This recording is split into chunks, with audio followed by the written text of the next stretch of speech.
कर्नाटक में विधानसभा चुनाव अपने रंग में हैं। कई दिग्गज चुनाव में प्रचार कर रहे हैं और पिछले 2 दिन से कर्नाटक विधानसभा चुनाव में प्रचार की कमान संभाली है राजस्थान के मुख्यमंत्री अशोक गहलोत ने। उनसे बातचीत करेंगे। मेरे साथ वो मैंगलोर में मौजूद हैं। सर, एक नया जोश आया है आपके आने के बाद, क्योंकि जितनी चर्चा बीते 6 महीने में, खासकर जब से आपने बजट पेश किया, पूरे देश में हो रही है।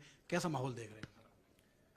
देखिए, हमारे नवाचार जो हैं वो उसको लोग एक्सेप्ट कर रहे हैं और मुझे यकीन है कि जो मैनिफेस्टो आया है कांग्रेस का, उस पर हमारी कई योजनाएं सम्मिलित की गई है। वो योजनाएं हमसे बेहतर लागू यहाँ होगी, क्योंकि आर्थिक रूप से ये मजबूत राज्य है राजस्थान से भी। तो आप मान के चलें कि जनता में इस बात को लेकर एहसास है। और प्रेजेंट गवर्नमेंट बीजेपी की है, वो मेरे ख्याल से आज़ादी के बाद पहली सबसे करप्ट गवर्नमेंट आई है। 40% गवर्नमेंट का नाम रख दिया, 40% करप्शन का नाम रख दिया। तो ये जो लोग जुबान पे चढ़ गई बात, तो योजना का लाभ मिलेगा, यहाँ का माहौल है उसका लाभ मिलेगा और सरकार कांग्रेस बनेगी। आपका सर जो राजस्थान में राज है, उसका मैं आपको उदाहरण दूं। मैंने हिमाचल का चुनाव कवर किया और वहां जो एक आपका मुद्दा था ओपीएस, उसने पूरा हिमाचल का चुनाव पलट दिया। आप खुद शर्मा प्रेस कॉन्फ्रेंस गए थे। तो हम मानते हैं सर कि राजस्थान में जो आपकी स्कीम है वो दूसरे राज्यों के चुनावों में खासा प्रभावित कर रही है वोटर्स को। ओपीएस मुद्दा था, इसमें कोई दो राय नहीं। अब हमने मांग की है प्राइम मिनिस्टर मोदी जी से, आप तो right to social security act pass करो। जो राहुल गांधी का न्याय था 6,000 रुपये प्रति माह देने का, उसको आप कानून बना के पास करो। देश के अंदर हर व्यक्ति को अधिकार है जीने का, हर परिवार को पालने का अधिकार है, नीडी लोगों का। इसलिए मैं समझता हूँ कि ये सोशल सिक्योरिटी ऐसी चीज़ें, हम 1 करोड़ लोगों को दे रहे हैं पेंशन। किसी राज्य में कम पैसा, किसी में ज़्यादा पैसा है, बल्कि सब हिंदुस्तान में, देश में एक सा न्याय मिले सबको।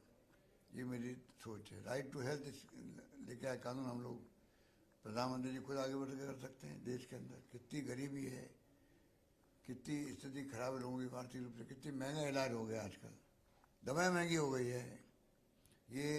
ये बहुत बड़ा इश्यू है देश के अंदर, उसको एड्रेस करना चाहिए प्राइम मिनिस्टर को। मैंने आज आपको प्रेस कॉन्फ्रेंस में सुना सर, आपने बड़ी महत्वपूर्ण बात कही कि जो कर्नाटक का विधानसभा चुनाव है वो स्थानीय मुद्दों पर लड़ना चाहिए। लेकिन जिस तरीके से बीजेपी ने आज बात की है, खासकर बजरंग दल पर जो प्रतिबंध लगाया गया है, जो वापस ध्रुवीकरण की तरफ बीजेपी इसको डाइवर्ट करने की कोशिश कर रही है, उस पर क्या कहेंगे सर आप? हम तो देखिए, लोकल मुद्दे जो हैं वो है गुड गवर्नेंस के। उनके बाद वो गुड गवर्नेंस है नहीं, ना यहाँ कर्नाटक में है, ना उनके और राज्यों में है जहाँ बीजेपी सरकारें हैं, ना केंद्र में है। तो वो बात तो वही करेंगे जो आप कह रहे हो। हम क्यों उन बातों की तरफ जाएं? हम तो अपना काम कर रहे हैं, पब्लिक को विश्वास दिलाएंगे। अल्टीमेटली हमारी जो सोच है वो आपके भविष्य के लिए है, प्रदेश के विकास के लिए है। इसलिए आप उस सोच के आधार पर वोट दो, ये मेरा मानना है।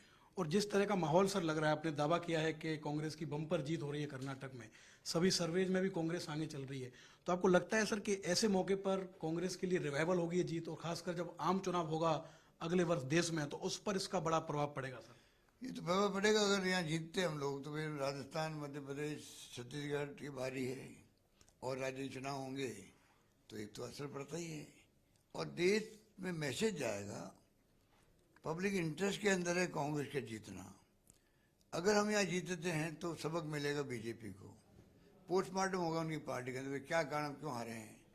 हो सकता है उसमें वो कुछ सुधार करे, अहम और घमंड छोड़ करके, उसका फायदा पूरे देश को मिलेगा ना। ये तो डेमोक्रेसी है।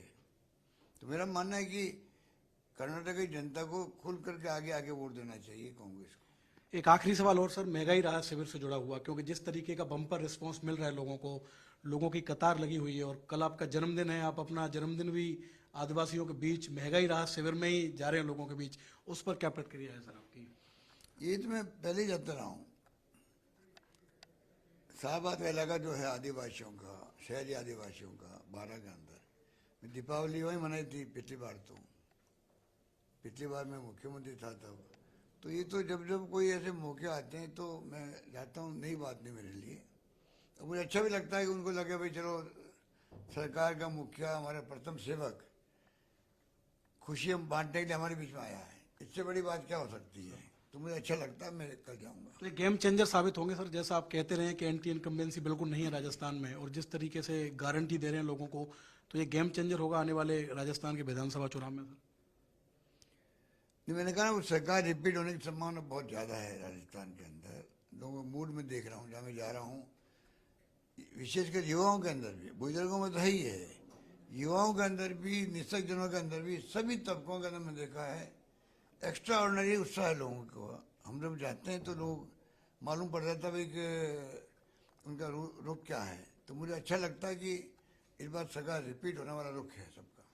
तो ये है राजस्थान के मुख्यमंत्री अशोक गहलोत, जिन्होंने कर्नाटक के मैंगलोर में फर्स्ट इंडिया से खास बातचीत की है, और उन्होंने कहा है कि जिस तरह का माहौल दिखाई दे रहा है कर्नाटक में, उससे ये तय है कि बम्पर जीत कांग्रेस पार्टी की होगी। और खास बात यह है कि कर्नाटक के चुनावों में राजस्थान की जो कल्याणकारी योजनाएं हैं, जो स्कीम है, उनका प्रभाव खासे तौर से देखा जा रहा है। कैमरामैन यश माथुर के साथ Shivendra Pratap Singh Parmar, first India news, Mangalore, Karnataka.